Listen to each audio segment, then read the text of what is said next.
Hello everyone, I hope you're having a wonderful day. I wanted to let you know what I have been busy with in my orchid collection and pretty much life in general. My dendrobiums in my orchid collection have been getting a lot of care from me. They have grown like I have never seen an orchid grow before.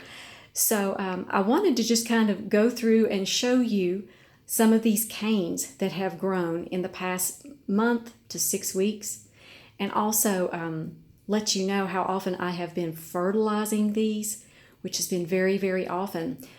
As you know, all of my dendrobiums about this time last year, all except for two, were in water culture. And I gave it a try. They did okay, but not really what I would call spectacular. So I put them, half of them in bark and half of them in New Zealand sphagnum moss. They have grown so very well. I am really impressed at the growth that I'm seeing with these. People have asked me, does the bark group grow better than the moss group? No, they're about the same. So I'm really impressed with both the bark and the New Zealand sphagnum moss as far as for dendrobiums is concerned. So let me show you some of these up close. This is my Thongchai Gold Pinawatana, and the only thing that it has grown since I've had it is this one huge cane this year. For 2 years, these have been the only two canes, and nothing was going on with this plant whatsoever. I put this in Orchiata medium-sized bark, and check out this cane.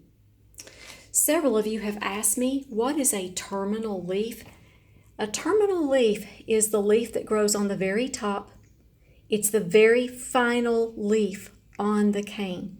Do you see how there's no more leaves growing down in the center there?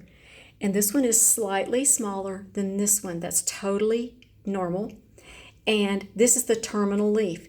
It just simply means the final leaf that grows on that cane. So I have had tremendous growth in this dendrobium that I've had now for 3 years. This past year, it has just taken off.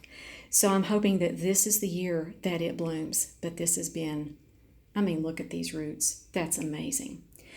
The ones that are growing in bark right now that are in active growth, I water them every 3 days. Actually, I fertilize them every 3 days, and then after the third watering, that next watering, it gets clear water flushed through the pot. So you're going to fertilize 3 times, then that next time you're not going to fertilize, you're going to water.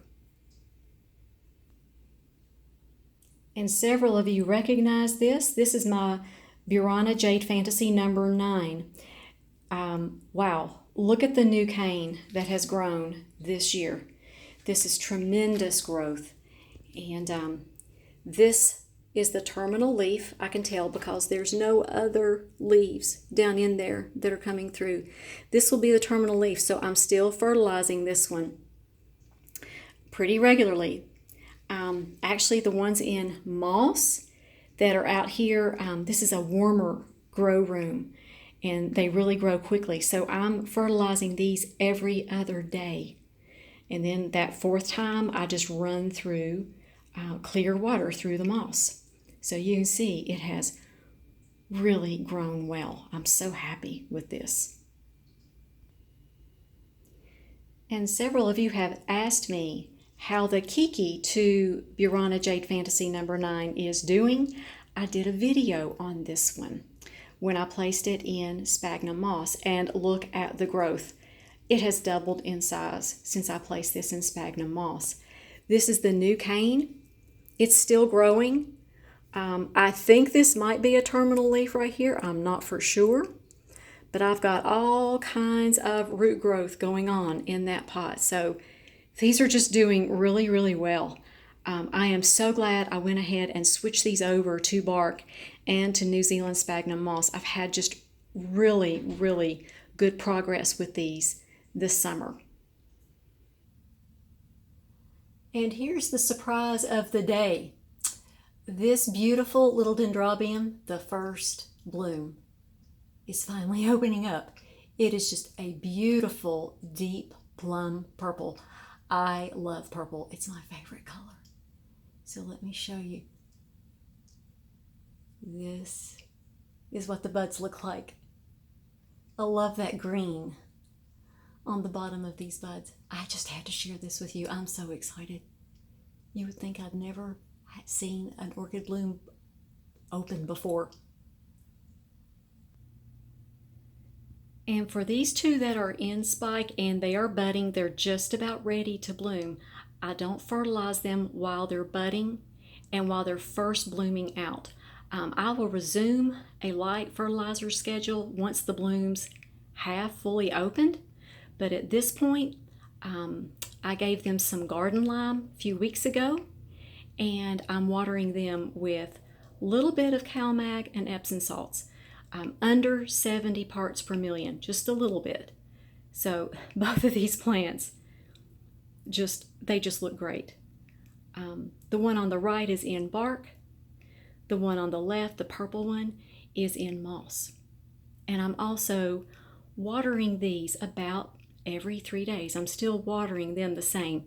It's very hot, so the plants do need watering pretty often at this point.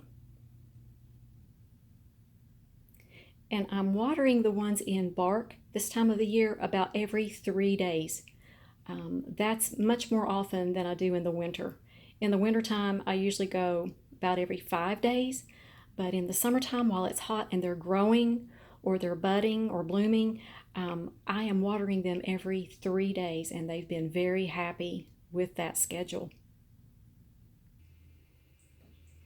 And here's the painting I want to share with you all today. This is something that my husband did for my daughter. She has been taking karate for 14 years, since she was 4 years old. And this past Saturday, she got her black belt in karate. So we are just so proud of her. She helps me with my channel so much. As you all know, she is my camera girl much of the time. When I need 2 hands to show you all things, she's behind the camera. So I just wanted to let her know we appreciate her, and big congratulations to my girl. And here's a close-up of my purple ruffles. Well, it's also known as Elegance Deborah, but for some reason, every time I look at her, I think of purple ruffles. So she's absolutely beautiful. The last bloom is starting to bloom out, so in a few weeks, I'll be putting this one into a new mossy home. But wow, what a beautiful... I've noticed that a lot of my orchids here lately that I've been buying have been deep purple. Yes. And here is Soho Lawrence Tahiti Sunset. And someone asked me to let them know if this was fragrant. Yes, it is fragrant. In the evenings, I'll come down here into the kitchen and I can smell a beautiful smell, and it is coming from this beautiful orchid. So yes, this one is fragrant. And I'm going to let you all help me decide what to do with this orchid. This was gifted to me a few weeks ago, and when I brought it home, I noticed there was a spike that was starting to grow. What I had planned on doing, since this one was not in bloom, I had planned on placing this one in water culture. If it's a good candidate, if all the bark comes off of the roots really easy.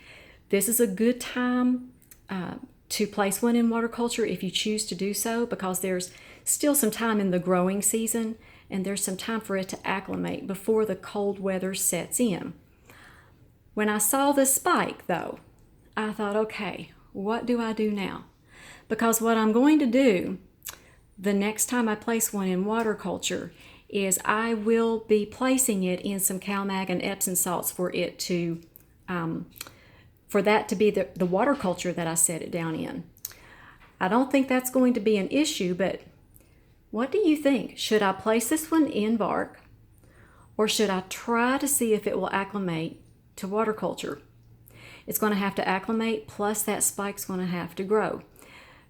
About the last 2 weeks, that one has grown about an inch. Seriously, it's grown very, very quickly. So the only thing about leaving this in this bark that it's in right now is I bet that it has a moss plug in it. And I really don't want to leave it until spring. So I'm probably going to have to repot it anyway.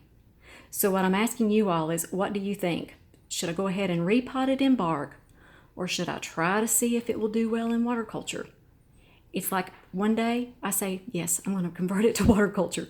The next day I'm saying, no, I'm going to be more conservative and I'm going to place it in bark. This one is a white foul. As you know, I have plenty of white phals, but I do want to see if I can get this one to rebloom by Christmas. So just curious, do you think that water culture is going to be a good candidate for this to grow in? I'm just curious to see what you all say. We'll make up our minds together. How's that? So I thought I'd give you all another close-up of my daughter's little miniature drinks that she did. I think they're so, so cute. I've had so many compliments on these. Thank you all so much. Those really made her day. And you all just be highly favored, deeply loved, and greatly blessed. And we'll talk to you all next time.